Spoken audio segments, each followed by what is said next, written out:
సత్తత్వం అంటే ఏమిటో మాటల్లో వివరించటం చాలా కష్టం. కేవలం మన అవగాహన కోసం సత్తత్వం అంటే ఈ ఆధ్యాత్మిక దశలన్నీ దాటిన తరువాత వచ్చే స్థితి అని చెప్పవచ్చు.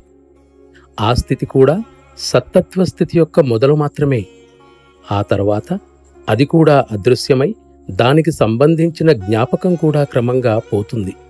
అప్పుడు మనం అనంతంగా ఈదులాడుతూ ఉండే సమతల స్థితికి చేరుకుంటాం. అటువంటి అనంతమైన స్థితి యొక్క అనుభూతి పొందాలని ఆరాటపడేవాడు అన్ని అనుభూతుల ప్రభావాలను ప్రక్కకు నెట్టివేసిన తరువాతనే ఈ స్థితిలో అడుగుపెట్టాలని నేనంటాను. నేను పైన చెప్పినవన్నీ కేవలం స్వప్రయత్నంతోటే సాధించటం చాలా కష్టం.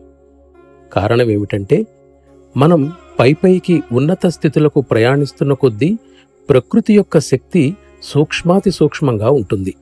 ఎంత సూక్ష్మంగా ఉంటే అంత శక్తివంతంగా ఉంటుంది. అందువల్ల స్వప్రయత్నం ద్వారా దీన్ని దాటటం చాలా కష్టతరమవుతుంది.